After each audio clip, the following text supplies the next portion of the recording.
पड़ोस की मस्जिद से कुछ मिनट की दूरी पर एक सिलाई का कारखाना है, जहां करीब 50 मुस्लिम महिलाएं कादिर ब्रदर्स के लिए काम करती हैं। पहली नजर में यहाँ का सेटअप मुझे बिल्कुल भी मुस्लिम नहीं लगा। मेरा दिल कर रहा है कि मैं इन भाइयों को मुफ्ती नईम के सामने ले जाऊं। यूरोप और अमेरिका की सेक्स शॉप्स के लिए S&M गियर यहाँ बनते हैं। इस बिजनेस से सालाना लाखों डॉलर की आमदनी होती है।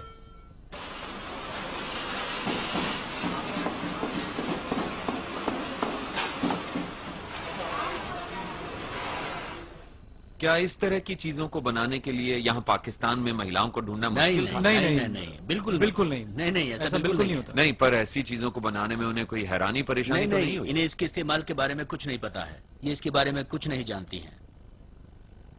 नहीं, ये तो बस आती हैं और इन चीजों को बनाकर चली जाती हैं। इन्हें इस बात से कोई लेना देना नहीं कि ये इनके लिए बस एक क्या चीजें बनाती हैं, इनकी रोजी रोटी। इन्हें ये खुद तो इस्तेमाल नहीं कर रही है। हाँ, ये इनकी रोजी रोटी है। सही कहा। हाँ, ये तो इनके लिए बस एक काम है।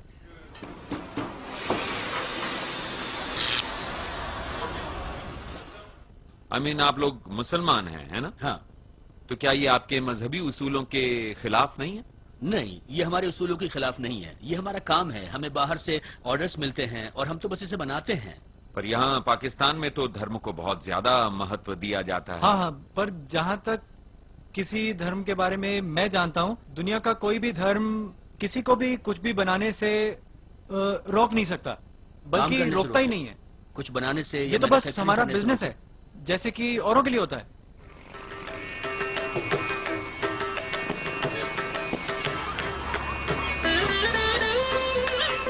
कराची की बीचेस, मीलों मील लंबी बीचेस। अगर यहाँ लोग परिवार के साथ सर्फिंग करने भी आएं, तब भी यहाँ का माहौल कैनकून जैसा नहीं होगा।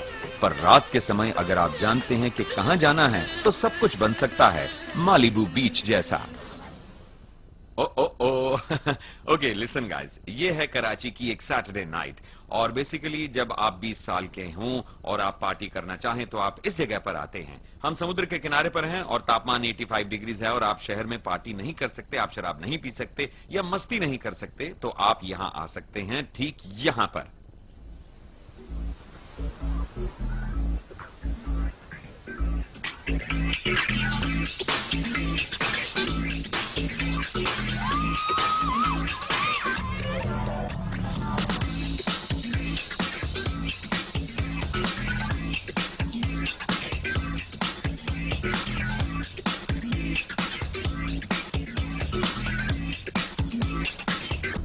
हैंकी स्पैंकी के बाद शराब खूब बहती है। साफ तौर पर हम पाकिस्तान की सदियों पुरानी परंपरा से मीलों दूर हैं।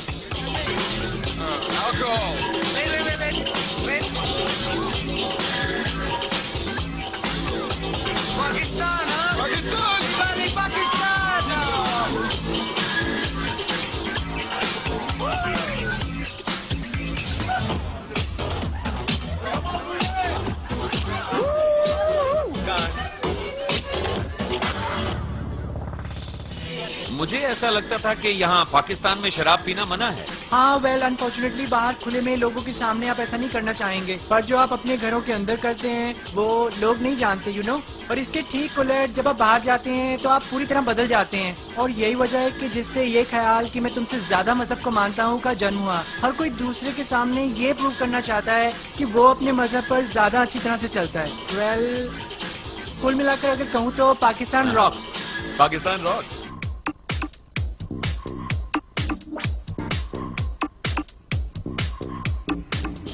ये तो कमाल की बात है। मैं आपको और दूसरी लड़कियों को देख के हैरान हूँ कि बिना बुर्के के आप यहाँ डांस कर रही हैं। कैसा लग रहा है? यही मैं आपको बता रही हूँ कि ये एक गलत फहमी है कि यहाँ तालिबान है और यहाँ सभी महिलाओं को पर्दे में रहना होता है। ऐसा बिल्कुल नहीं होता, बिल्कुल नहीं। पर मैं तो कभी सोच भी नहीं सकता था कि यहाँ पाकिस्तान आकर मुझे ये सब देखने को मिलेगा। ये कल्चरल शॉक है। क्या ये मेरे लिए कल्चरल शॉक है? हाँ, है तो। बाय द वे, इस पार्टी में मेरा नया दोस्त है अली और ये सारी ट्रिक्स जानता है। अली, तुम्हारी तो मौज है, जरा सीक्रेट बताओ ना, तुम काम क्या करते हो? Well, I work for television.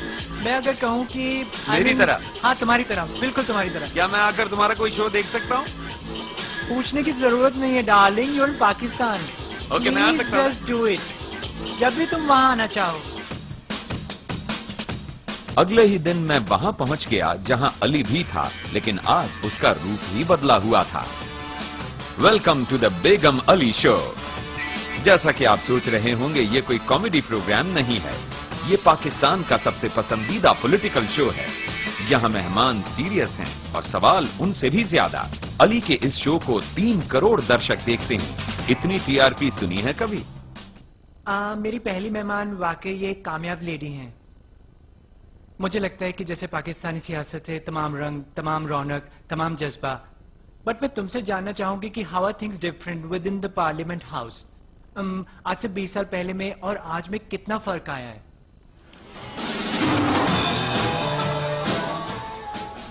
आप तो वाकई कमाल हैं मैडम, आपने तो मुझे हैरान कर दिया। और ये है डिएगो। Hello sir. ये तो कमाल की बात है कि पाकिस्तानी टीवी पर एक मर्द औरतों के कपड़े पहने आप दोनों का इंटरव्यू ले रहा है। हाँ, ये तो कमाल है। दरअसल हमारी सोसाइटी बहुत अंडरस्टैंडिंग है और तमाम लोगों की नजरों में पाकिस्तान की वही पुरानी दकियानूसी तस्वीरें हैं। जी जी, आई मीन जब आप पाकिस्तान के बारे में सोचते हैं तो आप मुल्लास के बारे में सोचते हैं, तालिबान के बारे में सोचते हैं। आप ऐसी चीजों के बारे में तो सोचते नहीं। आई मीन एक मर्द औरत के कपड़े पहने नेशनल टीवी पे एक शो प्रेजेंट कर रहा है, और ये एक बहुत ही पॉपुलर शो भी है। काफी समय से अली इस कोशिश में लगे हैं कि एक दिन वो फ्रांस की नई ग्लैमरस फर्स्ट लेडी का इंटरव्यू लें।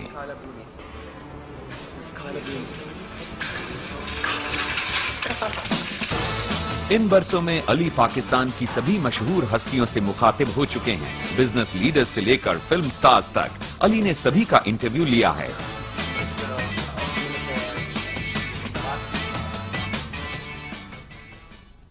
क्या कभी तुम्हें अपनी जान को खतरा महसूस नहीं हुआ? क्या तुम्हें इस बात का डर नहीं लगा कि मुल्ला तुम्हारे पीछे पड़ जाएंगे? कभी डर नहीं लगा? Diego, when I love your name by the way। जब मैंने अपना शो शुरू किया तो बहुत से लोगों ने मुझे फोन किया, पुराने दोस्त जिन्होंने फोन करके कहा are you crazy Ali. Of course उन्हें मेरा पुराना नाम याद था। तो उन्होंने मुझे फोन करके कहा अली आर यू क्रेजी, तुम भूल गए हो जिस मुल्क में तुम रहते हो उसका नाम है पाकिस्तान। ये लोग तुम्हें जिंदा नहीं छोड़ेंगे, तुम अपने घर से बाहर नहीं निकल पाओगे, लोग तुम्हारा मजाक उड़ाएंगे। ऑफ कोर्स वो लोग मेरी सिक्योरिटी को लेकर फिक्रमंद थे। तो तुम किसके अधिकारों की रक्षा कर रहे हो? औरतों के, गेज के या मर्दों के? किसके? एक्चुअली मुझे लगता है कि ये सारे प्यारे शब्द जो आप लोगों ने वेस्ट में इन्वेंट किए हैं, जैसे कि होमोसेक्सुअल्स या गेज या स्ट्रेट्स या फिर ये या वो, ये सब चीजें हमारे मुल्क, हमारी सोसाइटी में नहीं चलती। बिकॉज प्रॉब्लम ये है कि यहाँ की प्रॉब्लम्स बिल्कुल अलग हैं, क्योंकि किसी को भी गे राइट्स या लेस्बियन राइट्स की फिक्र नहीं है यहाँ पाकिस्तान में। और पाकिस्तान की प्रॉब्लम ये है कि हर साल यहाँ हजार लोग मारे जाते हैं टेररिस्ट अटैक्स में और सुसाइड बॉम्बिंग्स में, थिंग्स लाइक दैट। यहाँ प्राइस हाइक है, यहाँ कमी है एजुकेशन की, तो हमारे इश्यूज बहुत बहुत बड़े हैं। तो हमारे पास ये लग्जरी ही नहीं है कि हम इन छोटी छोटी बातों के बारे में सोचें। अली, तुमसे मिलकर मुझे बहुत अच्छा लगा। Thank you so much. I wish you good luck. Thank you so much. चलो चलकर एक ड्रिंक लेते हैं। Okay, cut. हम डिनर लेने वाले हैं साथ में। डिनर के लिए जाना है, अब कैमरे बंद भी कर दो ना।